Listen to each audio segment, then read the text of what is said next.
নমস্কার বন্ধুরা, আজকে একটা নতুন রেসিপি নিয়ে এলাম। নিরামিষ আলুর দম।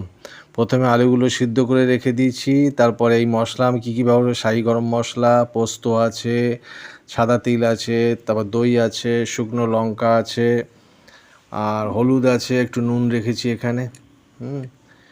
এটা সুন্দর নিরামিষ রান্নাটা খুব ভালো হয়। শিলনোড়ায় পোস্ত, সাদা তিল আর শুকনো লঙ্কা বেটে নিলাম। এবার এই মশলাটা বাটা হওয়া বলে বাটিতে দিলাম। বাটিতে দেওয়ার পরে এর মধ্যে একটু দই দিচ্ছি। দই দিলাম।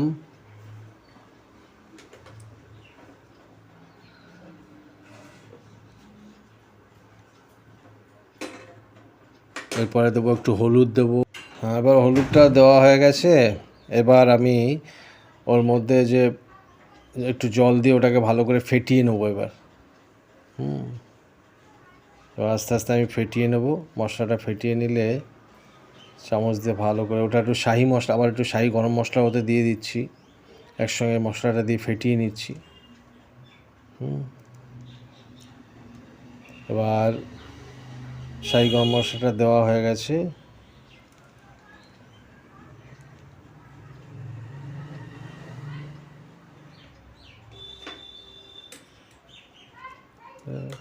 এবার এটাকে ভালো করে ফেটিয়ে নিচ্ছি। এটাকে চামচ দিয়ে ভালো করে ফেটিয়ে নিতে হয় মশলাটা, তাহলে রান্নাটা ভালো হয়, ফ্লেভারটা ভালো আসে। আগে ফেটিয়ে রেখে খানিকক্ষণ রেখে দিতে হয়। এটা সুন্দর করে ফেটানো হচ্ছে। দেখুন বন্ধুরা, সুন্দর করে ফেটানো হয়ে গেছে। ফেটিয়ে খানিকক্ষণ রেখে দিতে। এবার আমি কড়াইতে আগুন দিয়ে দিয়েছি, কড়াই বসিয়ে দিয়েছি। কড়াইতে এবার সর্ষের তেল দেবো।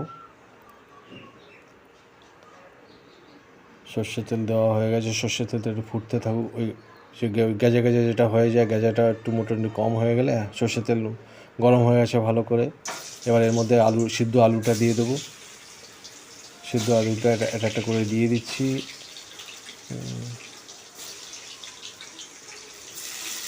সিদ্ধ আলুটা সব দেওয়া হয়ে গেল।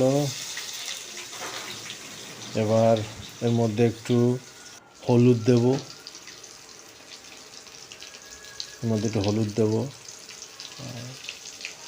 এটা আমার ঘরে তৈরি করা হলুদ। এটাকে হালকা ভেজে নেবো, একটু লাল লাল করে হালকা ভেজে নেব।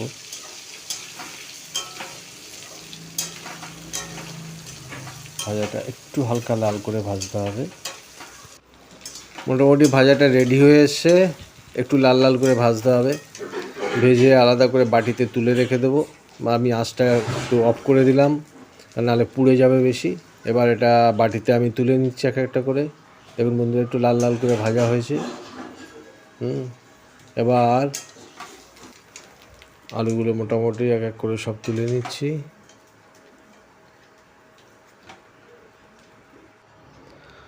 আলুটা বাটিতে তোলা হয়ে গেছে বন্ধুরা, দেখুন সুন্দর লাল লাল করে ভাজা হয়েছে। এবার আবার আমি কড়াইতে কড়াইটা বসিয়ে দিলাম, আঁচটা ধরিয়ে দিলাম। তেল আমি যে আলুটা যে তেলে ভেজেছিলাম সেই তেলেই এবার ওখানে আমি আমার কেটে রাখা টমেটোগুলো আছে, টমেটোগুলো ওর মধ্যে দিয়ে দিলাম। টমেটোগুলো সব সুন্দর করে কুচিয়ে কুচিয়ে কাটা আছে। এগুলো একদম বারিকি কাটা। অর্ধেকটা টমেটো দিয়েছি, পুরো টমেটোটা আমি দিইনি। এবার একটু নুন দিলাম,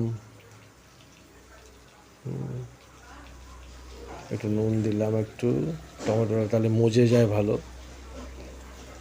আর হালকা একটু হলুদ দিলাম। আবার একটু হলুদ দেওয়ার পরে এবার এটাকে একটু হালকা করে ওটাকে কষাতে হবে। খুন্তি দিয়ে একটু ভালো করে কষিয়ে নিচ্ছি পুরো তেলে বন্ধু। এতে কিন্তু কোনো জল দিইনি এখনো। এবার একটু চিনি দিচ্ছি। এবার চিনি দিলাম। আপনারা চিনি না দিলেও পারেন। আমার একটু রান্নায় আমি একটু চিনিটা ইউজ করি। আর যেহেতু আলুর দম একটু চিনি দিলে টেস্টটা ভালো আসে। চিনি তো মিষ্টি দেওয়ার জন্য নয়, এটা হচ্ছে জাস্ট টেস্ট বাড়ানোর জন্য। এবার যে মশলাটা আমি তৈরি করে রেখেছি সেই মশলাটা এবার এই কড়াইতে দিয়ে দিচ্ছি, চামচে করে দিচ্ছি। এবার এই মশলাটাকে টমেটো যেটা কষানো হয়েছে তার সঙ্গে মশলাটাও কষাবো। এবার সুন্দর করে কষানো দরকার। এটা মশলাটা যত কষবে তত আলুর দমের টেস্ট হবে। এবার একটু ফুটিয়ে রাখা গরম জল, যে বাটিতে মশলাটা করে রেখেছি সেই বাটিতে আরও একটু মশলা আছে, গরম জল দিয়ে ওটাকে একটু গুলিয়ে নিচ্ছি। ওটাকে ভালো করে গুলে ওই জলটাই আবার কড়াইতে দিয়ে দিলাম, তাহলে এক্সট্রা আবার জল দেওয়া লাগবে না।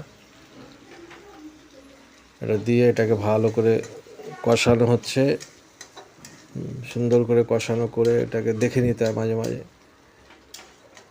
কষাতে কষাতে যখন তেলটা বেরিয়ে আসবে সেই সময় আমি এবার অন্য জিনিস দিতে। এবার আমি কাসুরি মেথি দিলাম। কাসুরি মেথি দিয়ে ওটাকে আবার কষাবো। কাসুরি মেথি দেওয়ার পরে একটা সুন্দর ফ্লেভার আসে। কাসুরি মেথিটা খুব দারুণ আইটেম। এই টাইপের রান্নাতে কাসুরি মেথি খুব সুন্দর লাগে টেস্টে। এবার আলুগুলো, যে ভেজে রাখা আলুগুলো দিয়ে দিলাম। ওটাকে হালকা ওর সঙ্গে একটু মশলাটা মিশিয়ে নেব। দেখুন বন্ধুরা, সুন্দর এটাকে মশলাটা ওর সঙ্গে কষানো মশলাটা আলুর সঙ্গে মিশিয়ে নেওয়া হয়েছে। হালকা আলুটাও একটু কষানো হলো মশলা দিয়ে। এবার ফুটানো গরম জলটা দিয়ে দিলাম। ফুটানো গরম জল দিলে কী হয়, রান্নাটার টেস্টটা ভালো আসে। ঠান্ডা জল দেওয়া যায়, আপনারা ঠান্ডা জলে ব্যবহার করতে পারেন, কিন্তু গরম জল দিলে রান্নাটা খুব ভালো হয়, খুব সুন্দর হয়। এবার ওটাকে জলটাকে ভালো করে গুলে দিতে হবে, মশলাটা ভালো করে মিশিয়ে দিতে হবে। রান্না প্রায় অন্তিম পর্যায়ে চলে এসে। খুবই সিম্পল রান্না, কিন্তু খুব সুন্দর। এবার আলুগুলোকে, অনেক বড় তো, মাঝখান দিয়ে শুধু আলুগুলোকে একটু চিড়ে দিচ্ছি, তাহলে মশলাটা ভালো ঢুকবে। আলুর সাইজগুলো বড় ছিল, মাঝখান দিয়ে সবগুলো সুন্দর করে চিড়ে দিচ্ছি, তাহলে আলুর মধ্যে মশলাটা, যে গ্রেভি মশলাটা খুব সুন্দর ওর সঙ্গে মিশে যায়। এরপরে মোটামুটি দেখুন বন্ধুরা রেডি হয়ে গেছে। এরপরে একটু দেবো ঘি, সবজিটা একটু ঘি দিয়ে দিলাম। গ্রেভিটা রেডি, একটু ঘি দিয়ে দিলে লাস্টে রান্নার পরে খুব গন্ধটা ভালো আসে। রান্নাটা প্রায় রেডি হয়ে এসছে। একটু ঘেঁটে দিয়ে এবার ওটাকে নামিয়ে দিচ্ছি, বাটিতে নামিয়ে দিচ্ছি। নামানোর পরেও একটু ঘি দিয়ে দেবো। বন্ধুরা, এবার আপনারা সবাই রান্নাটা আমার ভালো লাগলে এটা সাবস্ক্রাইব করবেন, শেয়ার করবেন, আরও আনন্দ লাগবে আমার। আমি আরও নতুন নতুন রান্না আপলোড করার জন্য আনন্দ পাবো। আপনারা কাইন্ডলি শেয়ার করবেন, সাবস্ক্রাইব করবেন।